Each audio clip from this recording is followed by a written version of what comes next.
Reunión de urgencia de la OTAN. Turquía derribaba esta mañana un caza ruso. Los pilotos conseguían saltar en paracaídas, pero eran tiroteados por rebeldes sirios. Putin ha anunciado que la acción tendrá serias consecuencias. Considera al gobierno de Ankara cómplice de ISIS. La OTAN ha pedido calma, pero la preocupación crece. Pablo Carballo, muy buenas noches. Buenas noches. Sobre todo después de que se haya producido un nuevo atentado, en esta ocasión en Túnez. Sí, es el tercer atentado, además, en Túnez, en lo que va de año. De 2015 hay al menos 14 víctimas mortales, otros tantos heridos y una cifra que puede seguir creciendo. Explotaba un autobús presidencial donde iba la comitiva precisamente de seguridad del presidente. Como digo, el número de víctimas todavía no es definitivo, podría seguir creciendo y la mayoría de los muertos eran oficiales que viajaban a bordo de ese vehículo. Miembros del gobierno tunecino han confirmado ya a la agencia Reuters que la explosión se produjo después de que un terrorista suicida hiciera estallar la bomba que portaba desde dentro del vehículo. Rajoy descarta ofrecer apoyo a Francia sin consultarlo con el resto de grupos y llevarlo al Parlamento, lo que pospone su decisión hasta después de las elecciones, tras estar ya disueltas las Cortes Generales. Pero pese a todo, hay un movimiento ya en contra de la intervención militar. Recupera el no a la guerra, acompañado esta vez por el no en nuestro nombre. Actores como Pilar Bardem, pero también políticos como Xulio Ferreiro o Ada Colau firman un manifiesto en el que se convoca una manifestación para este sábado en Madrid y que ha recibido ya fuertes críticas desde el Partido Popular. Ese buenismo retrógrado de la izquierda que no acaba de enterarse de que aquí hay buenos y malos, aquí hay enemigos y aliados y aquí hay asesinos y víctimas. Yo creo que ese complejo, sobre todo de la izquierda europea, de intentar buscar causalidad al terrorismo, es algo que se tiene que hacer mirar. El último libro de Maruja Torres ha provocado una auténtica polvareda en la política madrileña, con las confesiones de la alcaldesa de la capital, Manuela Carmena. Entre otras cosas, Carmena dice que si pudiera rebobinar, al mes de febrero mantendría su negativa a ser candidata a la alcaldía. Dice que no es feliz y se confiesa además agotada. Hoy ha querido explicar esas palabras a través de Facebook, como ven, y las vincula al verano, cuando dice haberse agobiado por cuestionarse sus vacaciones personales. Dice que ahora se siente con fuerzas para continuar. Bueno, ayer era Felipe González el que en un debate vinculaba o relacionaba a Podemos con el populismo de discurso franquista. Hoy le ha respondido de esta manera el secretario general de Podemos, Pablo Iglesias.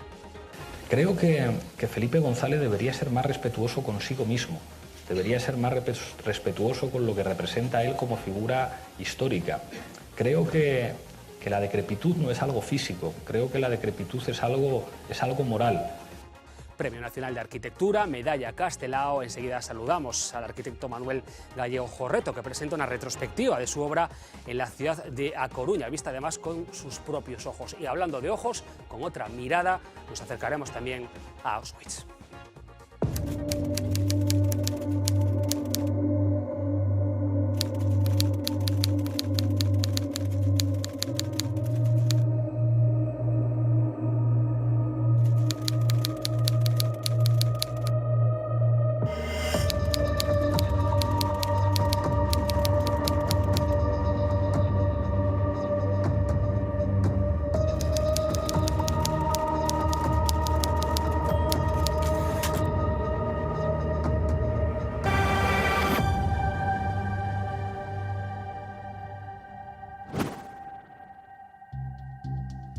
Manuel Gallego Jorreto, muy buenas noches. Hola, buenas noches. Bueno, una excusa estupenda la que nos presenta la Fundación Barrié de la Maza al presentar esa retrospectiva. La primera que se hace sobre toda su obra repasa sus proyectos entre el año 1967 y el año 2015. Yo no sé cómo se enfrenta a la oportunidad de revisar toda esa obra y de verla en conjunto. ¿Cómo me enfrento? Pues un poco preocupado, ¿no? Porque son mucha obra, es mucho trabajo. Y además no está uno preparado para estar revisando todo lo que ha hecho, ¿no? Es como un examen de conciencia continuo que no que no sé qué tal, pero bueno, ya está, ya me he metido en ello. Bueno, vamos a hablar con calma con Manuel Gallego. Decía, todo un privilegio para esta casa recibir a, según algunos, el mejor arquitecto de Galicia. No haga caso. Pero vamos a hacer primero una conexión con el plató de informativos porque ha habido una última hora que ha causado una profunda alarma en toda Europa. Finalmente, los detalles invitan a pensar que no es un nuevo atentado terrorista. Uxía Rodríguez tiene los detalles y nos lo va a comentar ya. Pues efectivamente, Fernanda, porque en medio de la psicosis terrorista en la que estamos inmersos, el susto de las últimas horas nos lo llevábamos en torno a las 8 y pico de la tarde cuando saltaba la noticia. Una toma de rehenes en la localidad francesa de Roubaix, cerca de la frontera con Bélgica. Tras las primeras informaciones contradictorias y con la mente de todos puesta, como no, en los atentados de París, finalmente se ha tratado de un atraco frustrado. Varios hombres armados, todavía no se sabe cuántos, trataron de asaltar una vivienda y tomaron como rehenes a la pareja que estaba dentro. Cuando la policía acudió al lugar, hubo un intercambio de disparos. La zona sigue en estos momentos completamente tomada y por ahora no se sabe si hay alguna víctima. Las autoridades han descartado, eso sí, que se trate de un acto terrorista y que por ahora tenga relación con París. Y es que lo realmente inquietante es el lugar de este suceso, la frontera franco-belga con Francia y Bélgica, buscando día sí, día también a terroristas relacionados con la masacre del pasado día 13. En Roubaix, por cierto, hay un importante porcentaje de inmigrantes de segunda generación. Y todo esto, Fernanda, cuando recordemos Bruselas sigue completamente sitiada por cuarto día consecutivo. Bueno, pues muchísimas gracias, Uxía. Después, dentro de un rato, volveremos a Bruselas y sabremos la última hora de todo lo que ha sucedido hoy, incluido ese nuevo atentado que tenía lugar en Túnez. Señor Gallego, yo no sé si le preocupa lo que está pasando estos días. Me preocupa, ahora me estoy enterando, es preocupante, ¿no? Es tremendo las acciones terroristas, ¿no? Y a mí me preocupa también el nerviosismo que noto en todo el mundo, ¿no? En todos la los sensación países. de miedo. Sí, nerviosismo, yo creo, ¿no? Pavor, ¿no? Hablábamos de París, que fue donde tenía lugar ese brutal atentado el pasado día 13, una ciudad que usted conoce bien. La conozco, ¿no? A finales de los años 60. Me decía antes de empezar esta entrevista que, bueno, las revueltas del 68 le cogieron por allí. ¿Cómo era aquel París de finales de los 60? Bueno, yo lo que recuerdo, porque era un curso organizado por el gobierno francés, era un curso internacional, participábamos de América y de Europa mucha gente, ¿no? Recuerdo el espíritu de rebeldía que había en la gente, ¿no? Que lo primero que hicimos, yo no era muy voz cantante en el tema, pero participaba, ¿no? Lo primero que hicimos es cambiar el programa que nos dieron y decir, esto no nos gusta, vamos a hacer otra cosa, que es un poco el espíritu del 68, si este mundo no te gusta, hay que sorprendentemente para mí, que no había vivido en los antecedentes del 68, pues se nos hizo caso, ¿no? Y nos cambiaron el programa, lo cambiamos nosotros y tan felices, ¿no? Aquí las cosas a lo mejor no eran tan así, ¿no? En aquel momento eran justo todo lo contrario, ¿no? Bueno, pues decíamos, retrospectiva, la primera que se dedica a la obra de Manuel Gallego, en 1967-2015. Yo no sé si se puede separar al arquitecto de la persona. No. Si con este ejercicio que ha hecho, de poner en conjunto todo lo que ha hecho en estos años, ve que ahí está su vida también y su forma de entender el mundo. Sí, está. Lo que pasa es que yo no me juzgo a la persona porque no puedo, no. Se hace un examen de conciencia y algo se juzga, pero no se para uno en eso porque sabe las limitaciones y lo equivocado que puede estar, ¿no? Pero la arquitectura yo creo que está unida a la vida de las personas y a la vida del arquitecto, ¿no? Y en cierto modo la actitud que toma la arquitectura es una actitud que se toma en toda la vida. ¿Hay compromiso en la arquitectura? Sí, pero todo esto que estamos hablando a mí me suena un poco grandilocuente, ¿no? Sí, ya sé que no es muy amigo de crear un discurso verbal sobre la arquitectura. No me gusta mucho. Me gusta conceptualmente llevar el discurso y tal, pero siempre parece que estoy rozando o la grandilocuencia o la pedantería o la retórica, ¿no?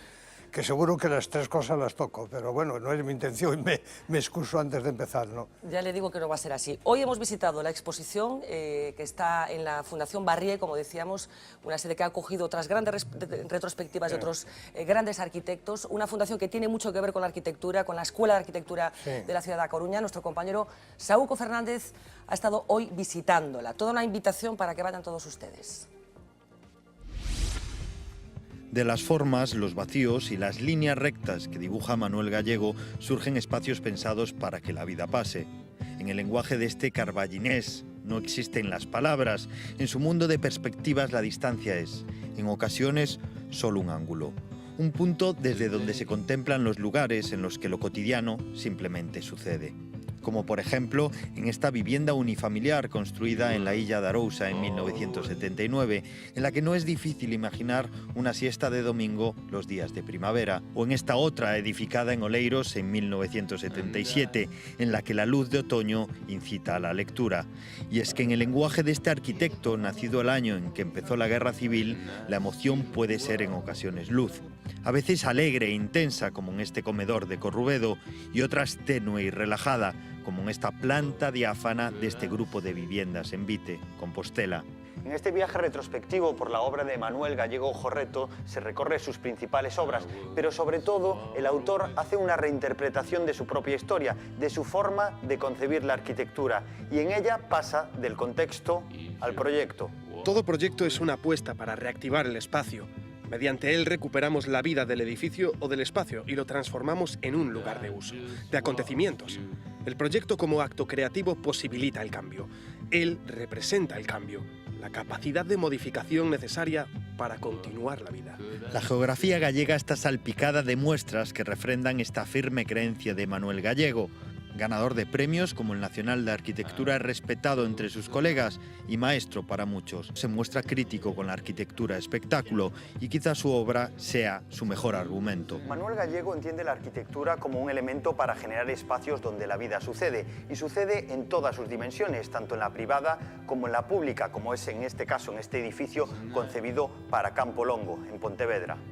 Al edificio administrativo de Campolongo, terminado en 2008, se une una serie de obras como el Museo de Bellas Artes da Coruña o la Lonja de Lira, en Carnota, edificios concebidos para que los seres humanos se relacionen, en donde las funciones para las que fueron ideados fluyen de forma natural.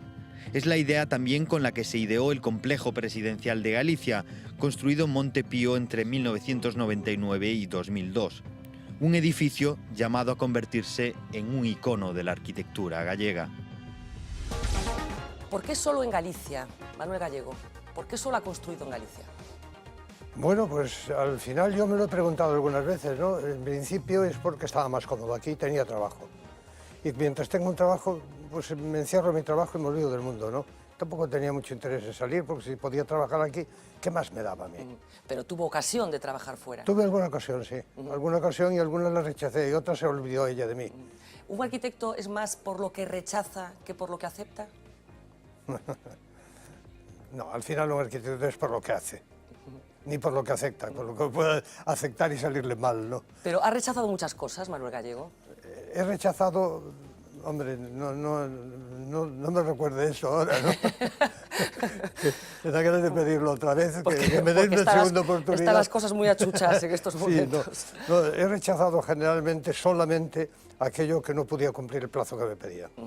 Pero no ha habido un rechazo, digamos, conceptual a lo que se proponía. Hombre, ya no me proponían cosas que yo seguramente iba a decir que no. Y algunas veces sí, no, aunque sí, no. Pero ya venía filtrada la cosa, ¿no?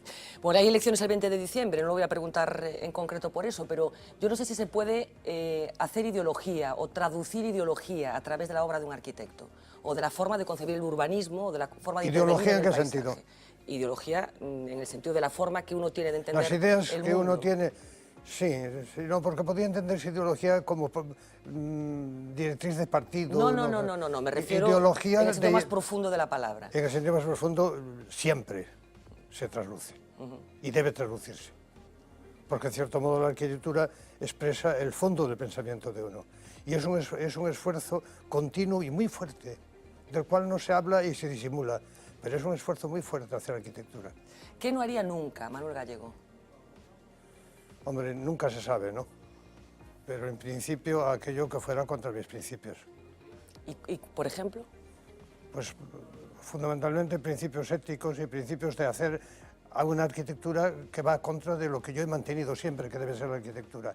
Ese es el compromiso que yo hablo. El compromiso no solo es con el cliente, con el encargo, sino es con la ética del ser fiel a una situación, ¿no? Y es un compromiso con la obra que uno está haciendo y con lo que ha mantenido siempre, que debe ser la arquitectura. Con la coherencia. Al juntar toda esa obra, La ¿ha coherencia visto es una la obra palabra más coherencia? importante en la arquitectura. La coherencia es la palabra más importante de la arquitectura. Coherencia, porque no solo es coherencia en el planteamiento, sino coherencia en todos los elementos que conforman la arquitectura, que son muchos, que es el espacio, que es la luz, que es el material, que es la economía, que es la organización que ofreces a la sociedad o al que te la pide. Todo eso debe ser coherente, de tal forma que una estructura responde a una forma y responde a una necesidad. Eso en algunos ejemplos de arquitectura se ve, ¿no? Por ejemplo, un muelle es coherente, eso es de expresión. Es masa, resiste el mar, se enfrenta, tiene una rampa para cambiar de medio líquido al medio. Es absolutamente coherente todo lo que representa con su organización interna de estructura. Esa es la coherencia que me gustaría. Una galería es coherente. Y en el extremo contrario, ¿qué no sería coherente? Bueno, hacer un... Me voy a divertir. Hacer un muelle con aparcamiento dentro, ¿no? Algún ejemplo seguro que habrá. Debe haber en el mundo. Eso sería incoherente. A mi juicio sí, porque el muelle representa la masa, representa la solidez y está vacío y dentro hay cositas. Ha habido muchas incoherencias en la arquitectura última, en esa arquitectura del espectáculo. Incoherencias ha habido siempre, ¿no? Y seguramente las tenemos todos, ¿no?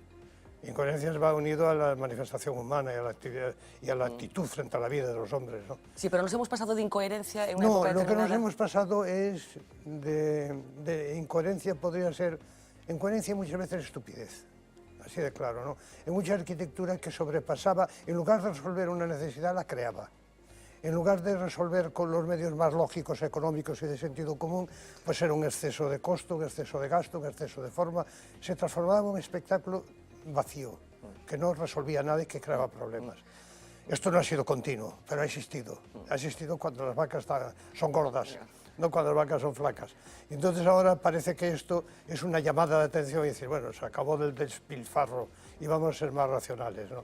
Y empieza uno a recordarse, y siempre hay oportunistas en el medio que quieren decir otro medio nuevo de especular, ¿no? Con la pobreza, con la economía reducida, con la arquitectura sostenible, todo, y pasan a ser eslogan y sistemas de especulación conceptual o más interesada. Bueno, la crisis ha sido terrible, ha dejado cicatrices profundas, algunas heridas que todavía están abiertas en todos los ámbitos. Y yo no sé qué cicatrices ha dejado la arquitectura y cómo se está recuperando, si se está recuperando de la crisis la arquitectura. Bueno, en la arquitectura ha sido dramática, ¿no? Además, con un silencio social tremendo, ¿no? Los arquitectos han cerrado muchos estudios. Los arquitectos jóvenes no tienen trabajo y tienen que ir fuera, ¿no? Los arquitectos jóvenes están reinventando su profesión, ¿no? Es un fraude social que se hace con ellos. Se les da una profesión y no sirve, ¿no? Porque no hay trabajo. Entonces yo creo que esto es muy grave, ¿no? Y que esté regenerando, pues algún compañero me dice, sí, el sector privado parece que hace algo, tal. Yo la verdad es que muy poco. Pero ve que los nubarrones van a seguir ahí mucho tiempo. Yo no le veo salida. Creo que tiene que cambiar.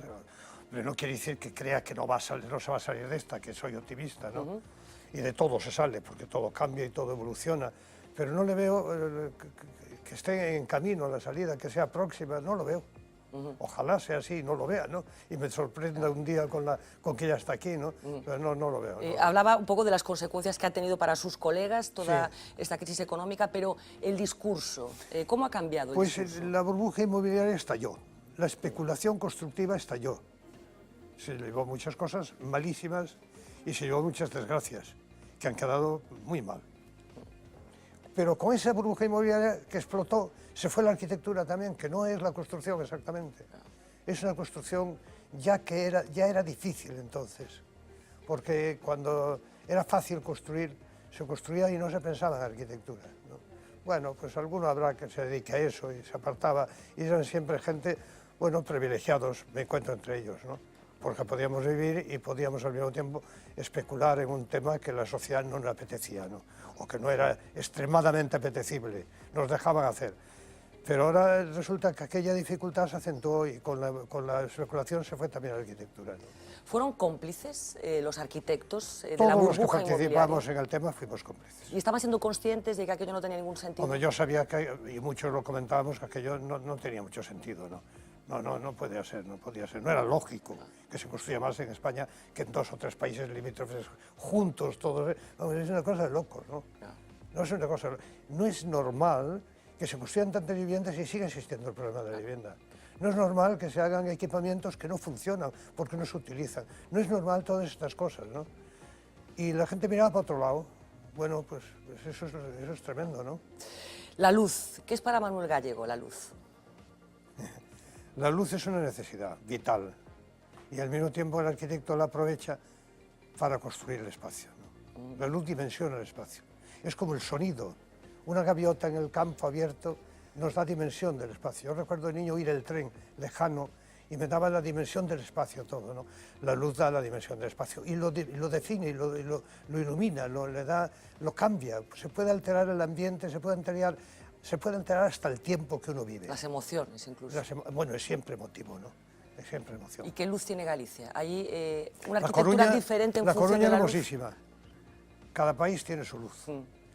Yo una vez dije que me parecía que hasta cada persona tenía su luz. Casi me pongo colorado de la cursilería, ¿no?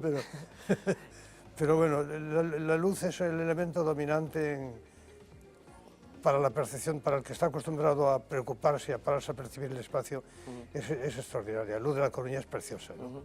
Habla de... ¿Sí? No, digo que es lógica porque es como una plataforma metida en el océano, donde hay viento y donde las nubes pasan y cambian la luz. Y es una cosa que si uno se para a verla es una preciosidad, ¿no? La luz del norte es muy distinta a la luz del sur, la luz de las ciudades es muy distinta, ¿no? Bueno, la luz es algo apasionante. Y en los edificios pueden calificar el espacio y crear ambientes, ¿no? En los edificios públicos a mí me interesa mucho la luz porque me parece que el edificio público lo deben sentir los ciudadanos como un espacio propio, ¿no? Y cuando se van o cuando están fuera, recordar que sean lugares de acontecimientos personales y colectivos, ¿no? Y entonces dar la luz adecuada es crear un espectáculo que llega al alma, que puede llegar a la emoción, ¿no? O sea, recordar más sensaciones que edificios, supongo. El edificio es la sensación que provoca, ¿no? El edificio es una vivencia, la arquitectura se vive. Que puede ser terrible. Puede ser... que puede ser una mala experiencia, ¿no? Hombre, no hay que pensar más que en una celda. Sí, efectivamente, efectivamente. Bueno, habla de la luz de la ciudad de A Coruña. ¿Qué ciudad de Galicia está creciendo mejor? Pues no estoy cualificado para decirlo. No lo sé. No lo sé. Ahora yo creo que pocas están creciendo, por contestarle así, sí. Pero yo creo que está creciendo el territorio más que las ciudades, ¿no? El territorio entre ciudades, entre villas, por la franja atlántica está creciendo, pero las ciudades yo creo que crecen muy poco, ¿no? Y sobre todo desde la crisis, pues prácticamente nada, ¿no? Pero ¿y en general cómo cree que ha crecido Galicia? Yo creo que Galicia ha crecido mal, salvo muy contadas excepciones. Algunas zonas son pequeñas, pero yo creo que en general ha crecido mal, ¿no? ¿Por culpa de quién? En estos casos yo creo que de todos. De todos. En general, de todos yo creo que los que dirigen el urbanismo, ¿no? De todos los que tienen poder en la decisión política del urbanismo, yo creo, ¿no? Porque el ciudadano le vamos a echar la culpa, ¿no? Sí, bueno, pero se habla un poco de una relación... No, lo que pasa es que el ciudadano muchas veces piensa que eso se habría que dejar de hacerlo por si le tocaba a él, ¿no? Claro, o te iba facendo, famoso. Exactamente. De todas maneras, hay la teoría de que tenemos una relación extraña, los gallegos con el territorio, se establecen muchas veces comparaciones de territorios limítrofes, como Asturias, como Portugal. ¿Cuál es su teoría? Porque sé que lo del feísmo no le gusta mucho. No, no me gusta mucho porque yo las cosas no las clasifico en bonitas y feas, ¿no? No, las clasifico si son buenas o tienen un atractivo por otro tema, ¿no? Pero bonitas y feas es como si yo voy clasificando a las personas por bonitas y feas, me parecería una tontería, ¿no? Y en la arquitectura me pasa lo mismo. Lo que yo llamo feísmo, a lo mejor no es tal feísmo. La prueba es que a mí mucho que llaman feísmo me divierte. Y me parecen ejemplos de creatividad y de libertad. Y en cambio muchos de los que llaman feísmo es que va contra lo estrictamente correcto, cosa que me aburre en general. Pero en cualquier caso, la relación, insisto, de los gallegos con el territorio. Mala. Superado ese concepto del feísmo, ¿por qué? ¿Qué nos pasa? Hay el concepto este del autoodio famoso, que yo no sé si usted comparte. Bueno, yo no sé si es autoodio, pero que es un cierto desprecio a lo propio y a lo que está fuera, a lo que no le afecta dentro, es así, ¿no? Yo he estado en restaurantes que se come de maravilla, en casas de comidas y restaurantes, y me asomo a la ventana por casualidad y me asombro lo que veo allí alrededor, ¿no? Y es que no se ve lo exterior, ¿no? Se ve solo lo que se quiere ver, ¿no? Y ese desprecio yo creo que es el que provoca que muchas veces las desfeitas de Galicia son verdaderamente sin intención, son tonterías pero bien colocadas para fastidiar. ¿Pero se podría resolver el problema sin mucha dificultad? Sí, yo creo que sí, yo creo que sí. No hay grandes problemas, digamos. No, yo creo que no. Creo que leí por algún sitio que decía que hay muchas cosas pequeñitas. Hay pero muchas no. cositas pequeñas que fastidian mucho, pero que no son grandes especulaciones de grandes historias. Hombre, hay también, pero menos, ¿no? Hubo un cierto momento, pero hace años que está medio paralizado el tema, ¿no? Bueno, Manuel Gallego Jorreto es de O Carballiño, un sitio del que son algunos buenos arquitectos. Estoy pensando en Fernando Blanco, en Chus Blanco. Carballiño, Amigos y excelentes arquitectos. Carballiño, precisamente, un sitio que muchas veces se pone como ejemplo de mala planificación urbanística. Y con razón. Yo no sé si eso es una inspiración también. Es decir, nací aquí y esto es justo lo que no quiero que se haga. No, yo desgraciadamente nací en Carballiño, pero me marché muy pronto. O sea, pero efectivamente Carballiño está mal, ¿no? Pero tiene una cosa muy hermosa, que tiene un parque maravilloso. Pero que ya estaba ahí, que lleva mucho bueno, tiempo ahí. Bueno, pero unos poquitos años antes, ¿no? No, antes de nacer yo sí, pero vamos, pero no mucho. Y lo han protegido y lo han defendido, y el parque salva a Carballiño. Carballiño es el parque, en realidad. Para mí es el parque, fundamentalmente. ¿no?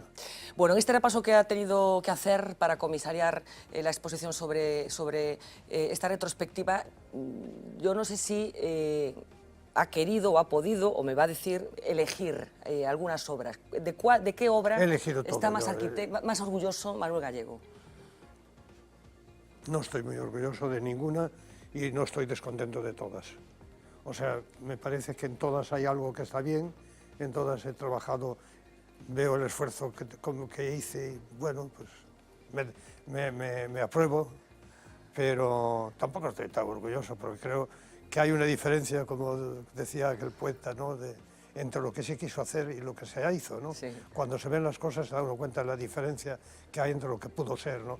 Pero ese pudo ser, esa imaginación a lo mejor no pudo ser la vida, ¿no?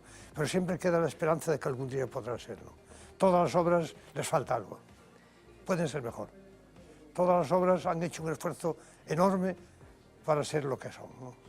En ese sentido estoy contento, ¿no? ¿Qué relación guarda con esos edificios, con esas intervenciones? Dicen que un poeta o que un escritor, cuando publica un libro, bueno, lo pierde, deja de pertenecerle a él y pasa a pertenecerle a los lectores. Yo no sé qué relación guarda usted con sus obras. Para mí las obras son un recuerdo largo de contactos humanos. Un momento feliz cuando la termino, que me gustaría que fuera un instante eterno, porque disfruto de la obra y después ya la suelto al mundo, me olvido de ella. Y además con buena razón, porque en cuanto pueden la cambian. ¿Sí? Sí, la gente la cambia. O sea, tiene incluso, no todas, pero en una gran mayoría las han cambiado casi todas, o sea, que tampoco importa mucho, ¿no? O sea, que yo creo que... Pero yo con las obras no guardo un cariño especial. Sí el momento final, y sí el esfuerzo, y sí la relación de personas ligadas a la obra. La obra es como un viaje, y compañeros de viaje muchos compañeros de viaje. Cuando, por ejemplo, entra por poner un ejemplo, en el Museo de Bellas Artes de A Coruña. Pues muchos, me acuerdo de muchos momentos tensos, porque una obra es un largo viaje, y ese largo viaje está lleno de tensiones, algunas difíciles. Uno tiene que ser diplomático, tiene que ser duro, tiene que ser de todo un poco, ¿no? Y nunca ve el resultado, es como el cine, ¿no? Al final de todo va saliendo en el montaje y se va uno dando cuenta de la obra. Pero es una labor muy apasionante, porque uno ve nacer las cosas, ve cómo se siente como un dios casi, ¿no? Ve cómo lo que pensó es realidad y lo corrige y lo ve, ¿no? Eso es verdad que se siente, ¿no? Pero... ¿Y la criatura va creciendo, tiene vida propia, digamos? Tiene vida propia, y cuando se va... Lo importante es que tenga una vida propia, que se pueda soltar y que ya no ande, que se pueda soltar la mano y que ande solo, ¿no? Que eso es lo que son las obras decentes, ¿no? Las obras, llamo decentes a las buenas, las que son arquitectura. ¿Qué es más trabajoso, el proceso de la obra pública o de la obra privada? Yo he trabajado en la obra privada poco. ¿Pero alguna vivienda? Sí, he hecho. Y puedo decir que estoy feliz porque los dueños son más amigos ahora que antes. Caray, y esto no es habitual. No es habitual. Lo habitual es que el que se hace una casa acabe con quebraderos de cabeza. y lógicamente también le paga algo al arquitecto, sea justo o injusto, ¿no? Pero que establezca tensiones y problemas, ¿no? La obra pública es una obra que es de todos, ¿no? A mí me irrita más que cambien la obra pública, porque no tiene derecho a cambiarla. Yo soy muy respetuoso con la obra pública. Me gustaría que los que la usan fueran tan respetuosos como yo, ¿no? Pero la obra pública yo creo que para mí ha sido fundamental y yo creo que es lo verdaderamente importante, ¿no? Porque nosotros tropezamos con dificultades de comprensión, ¿no? Hemos sido educados con una estética, tenemos una educación que muchas veces no es buena, por eso a mí me gusta tanto lo marginal, ¿no? Lo marginal me parece que es una fuente de vida y una fuente de creatividad, ¿no? Pero nos han educado, nos hemos aprendido lo que es lo correcto en el mundo de las vanguardias, en el mundo del arte, en el mundo de tal, ¿no? Y la gente no tiene por qué gustarle eso. Yo me lo comprendí tarde, ¿no? Y entonces procuro darle sensaciones en lugar de estética, ¿no? Claro, pero ¿la buena arquitectura necesita mucho conocimiento previo o no? O gente que no tenga ningún referente de ningún tipo puede sentir esas sensaciones? No, yo creo que puede sentirlo. Lo que tiene que estar es educado, es como la música, ¿no? Claro. La música al principio me parece... Yo creo que la mejor forma de entender la arquitectura es compararla con la literatura, con la música, con la pintura, ¿no? No todo es música, todos los ruidos son música, claro. No todos los escritos son literatura. Sí, efectivamente. Y ahí se da cuenta uno de las dificultades que tiene hacer literatura, ¿no? Me imagino. Pero lo que sí tiene, yo que me cuesta mucho trabajo escribir, bueno, con tal de que enlazar una frase ya me cuesta trabajo. Pues imagínense lo que me cuesta a mí proyectar una casa, no se lo cuento, vamos. Yo no a sé lo mejor si... podíamos cambiar. No se lo aconsejo. Yo no sé si le disgustaría que bueno, haya personas que lo conozcan porque fue el autor del proyecto de la casa en la que vive el presidente de la Xunta. No, tienes que cuidado. Al contrario, es una satisfacción, una honra, ¿no? ¿Dudó cuando se le encargó ese proyecto? Bueno, me vino muy bien. Dudé porque trabajar así al lado del poder no me gusta mucho. No, pero vamos. No, del poder del signo que sea, ¿no? Pero rápidamente me di cuenta que era un timorato, vamos, que no podía ser, que es una timidez que no podía ser, ¿no? Y lo hice y tan contento, ¿no? Con dificultades, porque es difícil y porque es un largo viaje, pero bien, bien, bien. He leído por ahí que con esta obra no quiso representar al poder, sino al ciudadano. Sí, sí. Y yo no sé si eso, que es un planteamiento maravilloso de partida, después se cumple, porque es que es un planteamiento racional. ¿Cómo voy a hacer yo algo que representa a un ciudadano en el siglo en que vivimos? Y que yo creo que el presidente, yo respeto muchísimo al presidente del signo que sea, al presidente gallego, sí, y a los otros que lo aceptan. Pero por mucho que lo represente, para mí es un funcionario. Es un altísimo funcionario elegido por todos y que es una honra tenerlo. Y por lo tanto es una maravilla hacerlo. Pero eso no significa para que yo le haga un canto al poder. Lo que tengo que hacer es un canto a establecer una estrecha relación entre los ciudadanos y él. ¿Pero qué relación cree que tienen los ciudadanos con ese edificio, que tiene algo de símbolo? Bueno, ¿Cree que los ciudadanos, si son gallegos... o lo ven como, bueno, hay un sitio en el que hay una garita de seguridad, bueno, que no es fácil acceder, porque creo que hay una zona que estaba prevista para que los ciudadanos entraran, pero que no se usa mucho, ¿no? Bueno, si dejan entrar a los ciudadanos allí, comprobarán que la casa y los edificios próximos, sí, los edificios de trabajo, representativos, por decirlo de alguna forma, pues comprobarán que se sienten cómodos en ese espacio, porque hay cosas que les suenan. Es como decir, esa música me suena, ¿no? Eso que me cuentas lo he leído ya. Pues aquí a ellos les suena. Encontrar unos robles en un muro les suena, ¿no? Encontrar un emparrado tremendo, visto con ojos cultos y actuales, ¿no? Encontrar musgo y agua, encontrar una plaza, son cosas que les suenan. Encontrar tapias de piedra, la piedra recuerda cómo se utilizó. He utilizado patrones o formas culturales ya existentes en el pueblo y las he utilizado de forma culta con una cierta ironía. Yo me he divertido en ese sentido porque decía, esto no se puede hacer, ¿no? Porque va contra mis principios. ¿Pero ha desvelado todos los secretos o todas esas ironías que...? No, alguna que sí, otra me la guardo. Pero en algún sitio habrá quedado por escrito, ¿no? No. alguna se la guarda. Alguna me la directamente. guardo, sí. Bueno, he leído también que usted la proyectó pensando que ojalá hubiera niños en algún momento Sí. en ese edificio. Echemos la cuenta. Fraga no compartió su vida con niños pequeños en Montepío, Touriño tampoco, Feijóo tampoco. No sé si habrá una especie de maldición de Montepío para que no haya niños. Pues les aseguro que pueden tenerlos. Primero porque hay una parte de la casa en que es fácilmente modificable. Porque ¿qué significa eso de los niños? Significa que es una familia variable y es una casa sin cliente, sin saber cómo es el cliente, ¿no? Que la va a ocupar, entonces, y sin saber cómo es su familia. Entonces tiene que tener partes fácilmente modificables, que se acomoden a las exigencias con muy poco costo, que se acomoden a las exigencias de cada familia, ¿no? Por eso para niños hay sitio. Bueno, pues de momento no ha habido niños en Montepío.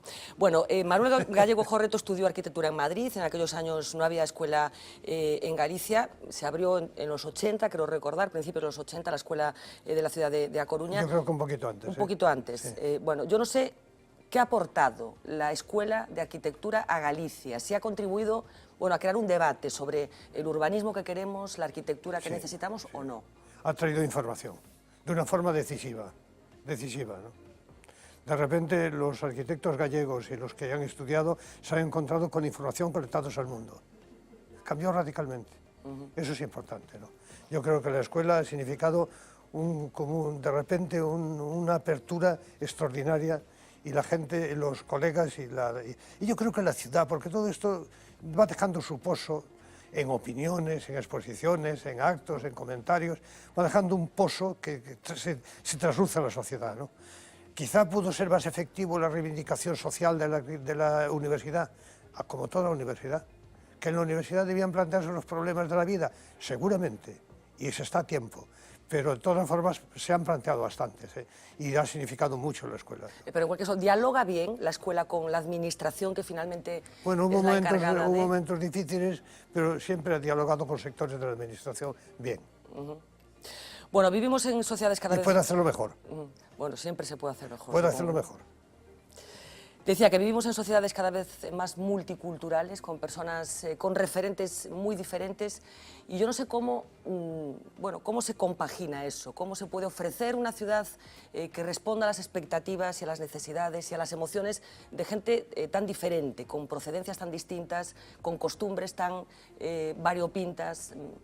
No sé si eso complica, el diseño de una ciudad. No, tiene razón. Complica eso y yo creo que atendiendo a las necesidades básicas, ¿no? Y dando dentro de esas necesidades básicas la calidad, lo que cada uno entiende por calidad. Y será múltiple, porque al final el arquitecto es una gota de agua en un océano, ¿no? Lo deseable es que esto fuera generalizado, lo deseable es que esto en los poderes políticos fueran sensibles a ello, lo deseable es que los ciudadanos exigieran, tuvieran la cultura suficiente para demandar esto, ¿no? Y exigirlo. Y cuando dan una casa supieran distinguir entre una tontería o un lujo estúpido y un lujo sano para el espíritu, para el cuerpo, ¿no? Y cómo debe estar organizada y orientada. Todo esto exige mucha pedagogía, creo que hay que hacerlo. Hablábamos antes de la luz, hablemos un poco de los materiales. Creo que no está nada de acuerdo con la gente que piensa que Gallego es el arquitecto de la piedra. No, hombre, no. No, primero no lo soy porque me gustaría haber hecho otras cosas en piedra y más. No. ¿Qué material le gusta? ¿El último? Me gustan todos. En eso no soy racista, nada. Me gustan todos, ¿no? Me da lo mismo. Cada uno tiene su lenguaje, sus posibilidades y su medio de expresión. ¿Pero la piedra Galicia puede estar un poco secuestrada por la piedra? No, quizá el tópico, pero no. Aún puede dar mucho de sí la piedra en el siglo en que estamos, ¿no? Y aún debe dar mucha más arquitectura bellísima, aún puede darla, ¿no? Aún se le puede sacar mucho jugo a la piedra sin hacer nada de lo que hay, ¿no? Ni parecido casi. ¿Y cómo van a ser las ciudades del futuro? Bueno, ese es un problema, ¿no? Ese es un tema que no sabemos, ¿no? Había grandes pensadores que recuerdo que decían que hoy, ya lo decía hace 50 años o 30 años, que la situación actual es como una caja negra, ¿no? Que se sabe lo que entra, lo que va formándose y no sabe lo que saldrá, ¿no? La ciudad, más que ciudad, es el país, ¿no? Áreas urbanas, ¿no? Más que ciudades, ¿no? Y en Galicia, la ciudad difusa, esa que hablan los portugueses, que va desde Oporto y que nos llega, y que hablan los gallegos también, un sector que ha estudiado ese tema, ¿no? Pero las macrociudades, por ejemplo, las grandes capitales, ¿cree que el futuro no va a pasar por ahí? Que las ciudades de moda, si se me permite la expresión y la frivolidad, van a ser ciudades de otras dimensiones, con otra relación con... Una cosa es lo que yo crea que debe ser, y otra cosa es, honradamente, si tengo alguna razón para opinar, y no tengo ninguna. Lo único que sé es que las grandes metrópolis nunca han existido tantas como ahora, en Asia. Grandes ciudades impresionantes que no existían y que están haciendo de nuevo. Y que se ¿no? construyen casi y de que un se mes para construyen. otro. ¿Y eso qué es? Dice, bueno, pues eso es la deslocalización del poder económico, la deslocalización del otro, la coyuntura de aprovechar una situación u otra. Yo no estoy de acuerdo con eso. No me parece humano. Son ciudades en las que no se vive. Son ciudades que no se viven, pero es que la ciudad expresa lo que está debajo del pensamiento, ¿no? Que es una situación que no me parece correcta, ¿no? Que no me gusta. A lo mejor lo mío, yo sé que es eso, y sé que van por ahí, ¿no? Pero no me interesa. Fue alumno... Bueno, no me interesa, quiero decir, me interesa muchísimo, sí. pero no trabajaría en eso. Bueno, decíamos, fue alumno, conocido este dato de Alejandro de la Sota, más que alumno, Alejandro de la Sota, gallego, que construyó en Madrid. Usted decíamos antes que solo ha proyectado aquí en Galicia. ¿Hay una arquitectura gallega? ¿Hay una forma de entender la arquitectura que pasa por Galicia? No, no. Hay arquitectos gallegos que a lo mejor llevan Galicia tan metida dentro que le salen los genes y en la organización todo lo que hace, ¿no? Que habla como un gallego, que piensa como un gallego, que hace espacios que recuerdan a Galicia, ¿no? Que utiliza la luz como la luz de aquí, ¿no? Que le gustan cosas que recuerdan lejanamente, que Galicia resuena en su arquitectura, se podría decir así, pero nada más, ¿no? Bueno, en literatura sí se puede decir más, ¿verdad? Pero Bueno, tampoco es fácil, ¿eh? Bueno, sí, hay gente que escribe en castellano y decían que escribían, que eran los más gallegos, ¿no? Bueno, no, pero quiero decir que expresión del galleguismo, del espíritu gallego en la literatura, bueno, hay escritores en gallego maravillosos, ¿no? Y en castellano, pero yo yo creo que es un tema que va unido al espíritu del individuo. Yo creo que hay arquitectos gallegos más que arquitectura gallega. No sabría decir cuál es qué tiene la arquitectura gallega.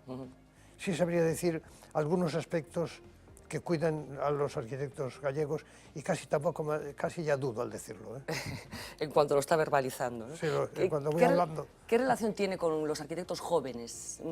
Bueno, ¿Tiene muchos. buena relación? ¿Le ¿cómo? interesa lo que está haciendo la gente joven? Sí, claro, ¿cómo no me va a interesar, ¿no? Y lo que hace la gente vieja. Ah. Me interesa todo.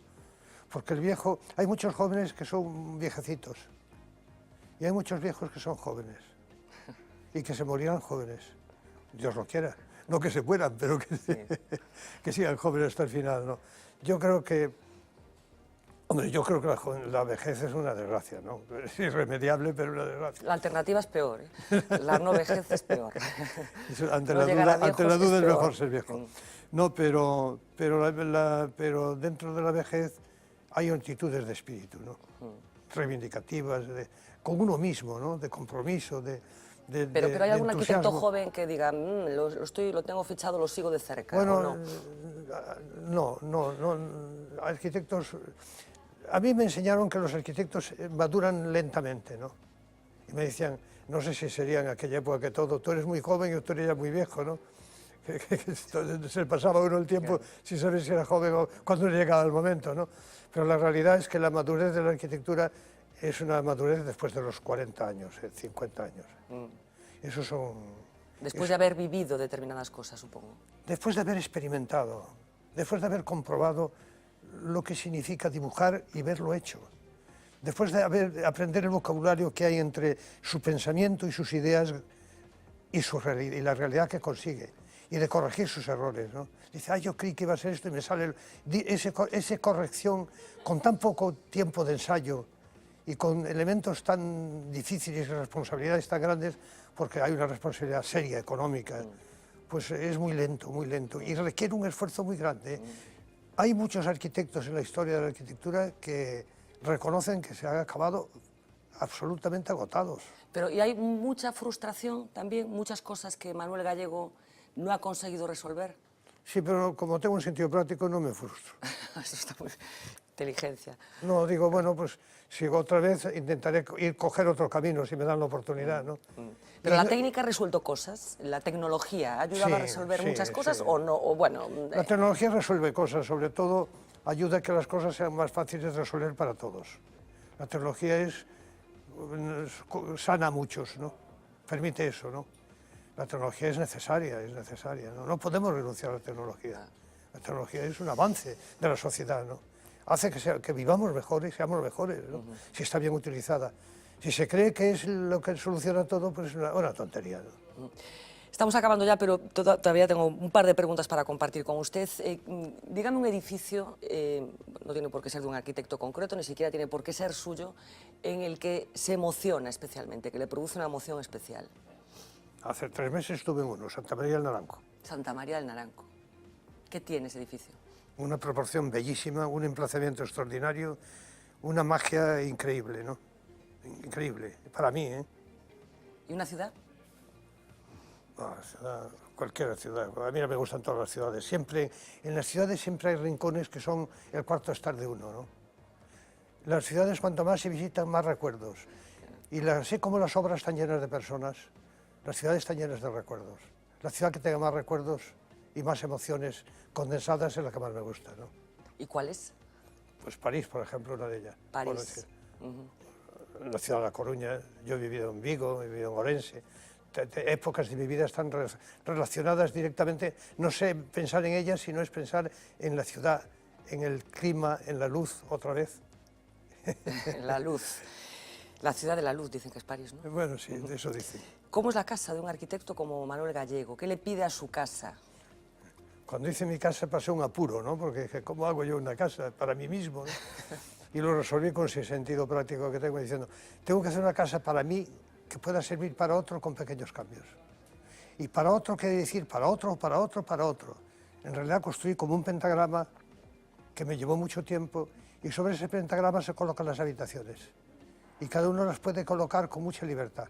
Y así construí mi casa. ¿Pero tiene vocación de eternidad la arquitectura o no? No tiene vocación, si eternidad es un mes ya es mucho. Yo algunas veces digo que en broma que es el arte efímero por excelencia, ¿no? No, eternidad tiene cierta arquitectura, ¿no? Y tenía el monumento, ¿no? El monumento, el hito que recuerda, la señal que marca el espacio, el menhir, ¿no? Ese sí tiene, pero la arquitectura es cambio como la vida, ¿no? Uno cambia tanto que se sorprende de cómo ve las cosas diferentes. Cambia la mirada de uno y cambia las cosas, ¿no? El cambio tenemos que acomodarnos y comprender que todo cambia, y las formas cambian, y la arquitectura cambia, ¿no? Y a mí me gustaría, por eso pienso tanto cuando hago un edificio, cómo va a cambiar, por dónde puede cambiar, ¿no? Manuel Gallego Jorreto, de verdad, estaríamos toda la noche conversando con usted, y eso que no hablamos de la Ciudad de la Cultura. Que sería un tema inagotable. Que sería un tema inagotable, pero no le voy a preguntar por la Ciudad de la Cultura, a no ser que me quiera decir algo usted. No le voy a decir nada porque nos llevaría mucho tiempo y además se lo agradezco muchísimo porque todo el mundo pregunta y nos falta información a todos, a mí, de todo, vamos. Pues no le voy a preguntar, en otra ocasión será. Enhorabuena Hablaremos por eso. de la Ciudad de la Cultura en otra ocasión, así tiene que venir a visitarme. Encantado de la vida, vez. muchas gracias, de muy verdad, amable. muchísimas gracias por esta conversación, ha sido un auténtico placer. Muy amable. Gracias. Vamos a hacer una pausa publicitaria, enseguida volvemos para hablar de cosas que suceden en el presente.